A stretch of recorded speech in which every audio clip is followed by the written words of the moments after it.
Le dernier point qu'on voulait aborder avec vous concerne la restauration scolaire et communale, donc les repas livrés entre autres dans les écoles des Hauts-Daciennes.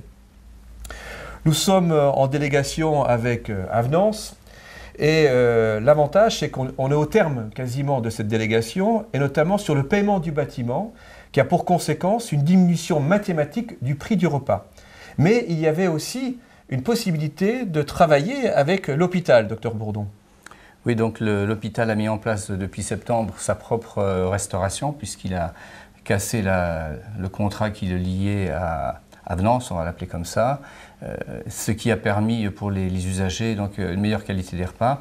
Et donc la ville avait été en négociation avec l'hôpital pour éventuellement reprendre cette activité donc, qui fournit les repas aux écoles et aux maisons de retraite. Ça représente en gros 160 000 repas annuels. Le maire nous a expliqué que ça ne s'était pas fait pour des raisons financières, prix trop cher, mais il ne nous a pas donné les chiffres exacts, il nous a promis de nous les communiquer, donc on les attend. Donc il a préféré garder le contrat avec appelons Avenance, comme on l'a dit. Voilà. Financièrement, est-ce que c'est intéressant de poursuivre cette DSP?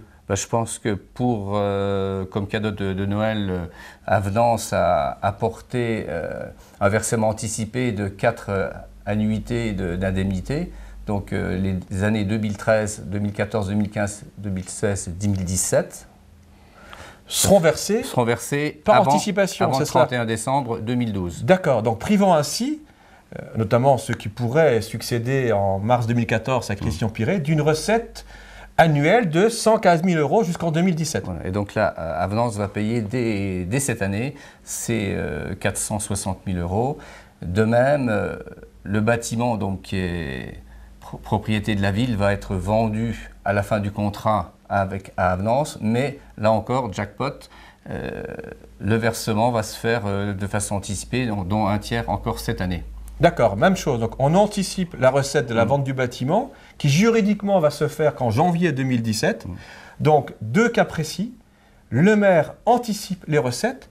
Par contre, il me semble, dans ce contrat qui est signé, dans cet avenant qui est signé, si la ville voulait interrompre avant son terme, donc janvier 2017, cette délégation, nous aurions à payer une indemnité qui peut s'élever à 1 260 000 €. Donc, on anticipe des recettes et on repousse des dépenses.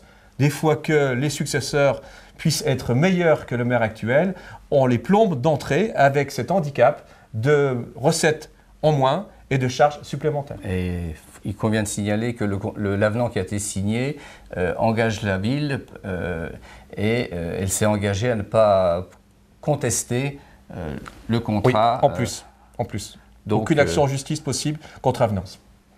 C'est le cadeau de Noël de notre maire. Évidemment, chaque Déodacien aura compris que lui est en campagne électorale pendant que nous, on travaille dans l'intérêt des Déodaciens.